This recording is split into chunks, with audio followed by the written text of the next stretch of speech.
Selamat pagi teman-teman, assalamualaikum warahmatullahi wabarakatuh. Hari ini saya masih lanjut lagi untuk bikin video untuk ini teman-teman, TikTok. Tadi ngoceh-ngoceh bentar. Oh, masih ada stok satu. Saya masih punya stok video satu lagi untuk saya edit teman-teman.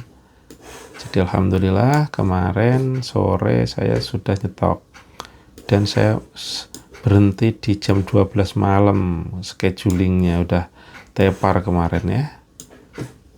Nah, ini belajar lagi istiqomah tumakninah supaya bisa upload 24 jam. Dengan cara tekniknya adalah saya scheduling teman-teman.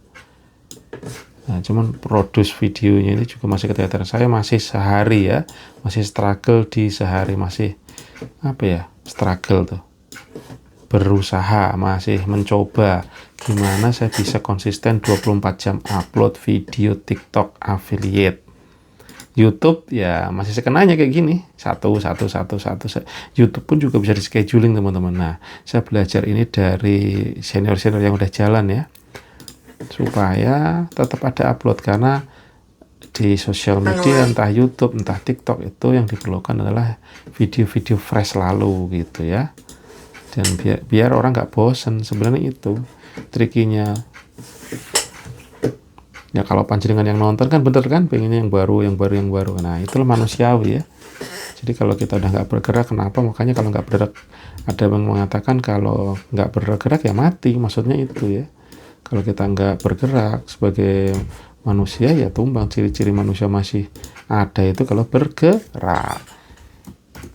Pena 100 pieces.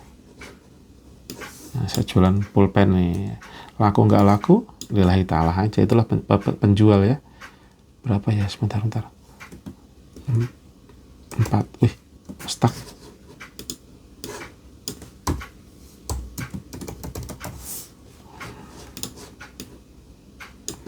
Sekarang pena, oke.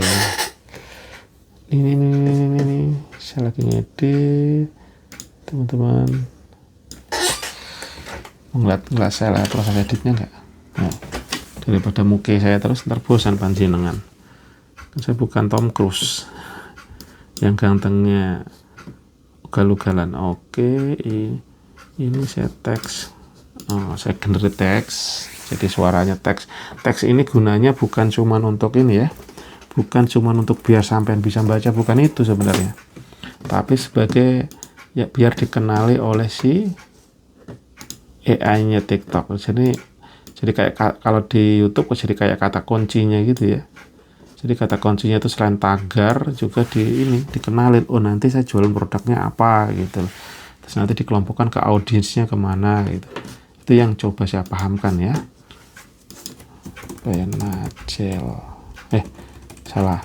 Jam 7 BS. Jadi kenapa saya tulisin BS ini dengan backsound? Sebentar, tapi udah bener belum? Oh, saya matikan. Karena kadang-kadang kalau lewat laptop tuh saya masih sekali jam 7 BS.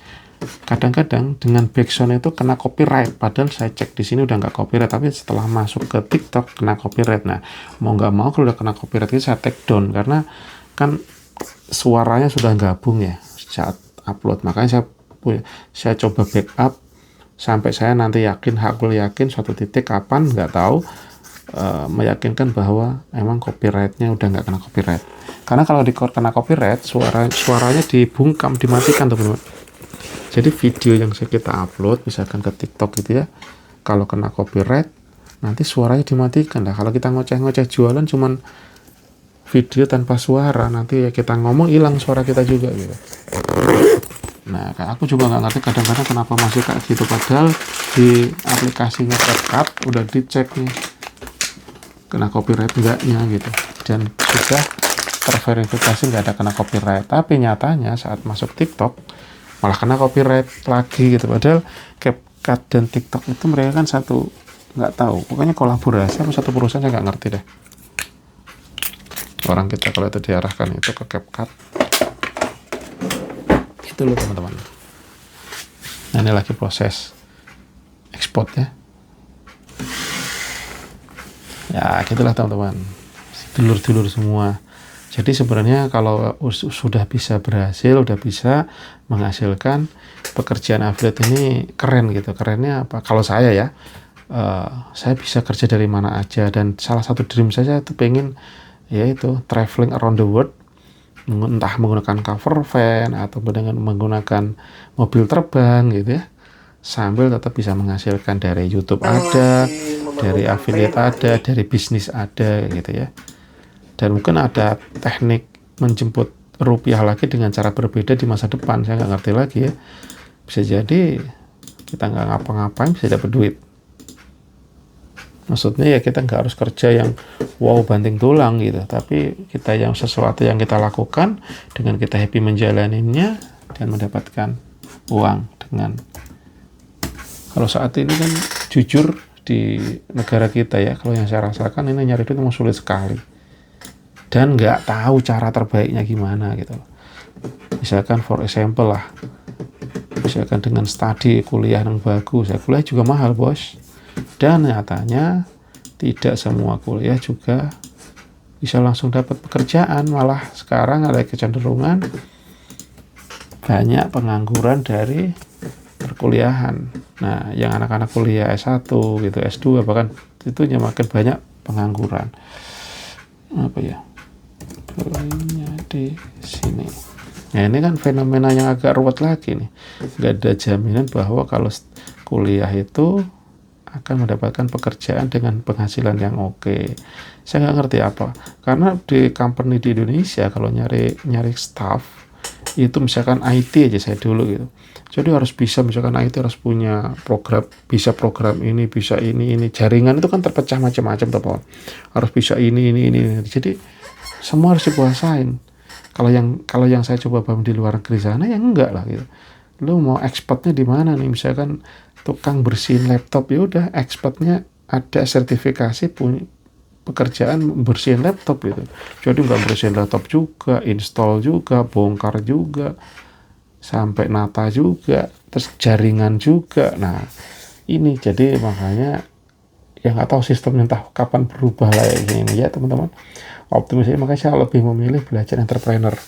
Memang berat entrepreneur gitu ya, karena kita nggak tahu apa-apa. Kalau saya nggak tahu apa-apa, masih terjun dengan tanpa modal, nggak punya modal, dengan kondisi punya hutang segala macam, knowledge-nya nggak ada.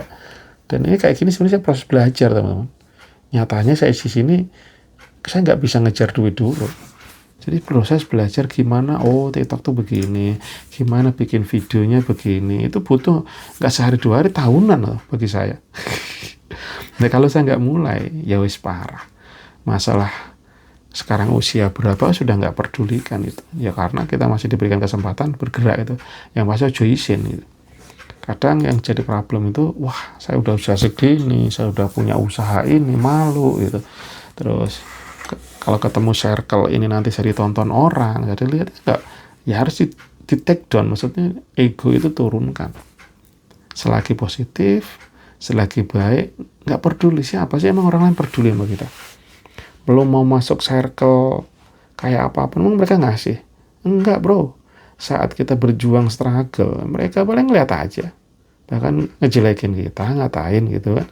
Tapi pada saat kita sukses, yakinlah akan mengerubuti. Itu udah sunatullahnya manusia seperti itu. Nah, mengatur pola pikir ini saat kita di sana ya kita masuk circle, tapi pada saat kita harus begini ya di sini gitu. Mau dikatain, mau diapain, nggak peduli lah itu. Karena memang kita mangan orang jaluk kowe kalau bahasanya. Tetapi untuk membiasakan mental itu tidak mudah teman-teman. Pasti dasarnya kita paham, kuatin, pengertiannya dan perjuangannya. Tapi kalau mampu, jos teman-teman. Saya sendiri ya masih belajar. Ya kadang oleng, kadang dengerin kata orang, ya, kadang isin, kadang malu. Ya, manusiawi ya teman-teman. Boleh juga kalau yang merasakan kayak saya gitu. Kita bisa ngobrol-ngobrol, discuss. Kayak kemarin juga ada datang dari salah satu orang gara-gara nonton YouTube, terus akhirnya bisa ketemu ngobrol. Seru juga. Jadi sama-sama yang kita lemah itu ketemu, insya Allah sedikit naik kekuatannya. Dan who knows, setiap kita punya kelebihan masing-masing. Ada bakat-bakat tersembunyi, kalau orang katanya the sleeping giant ya. Jadi ada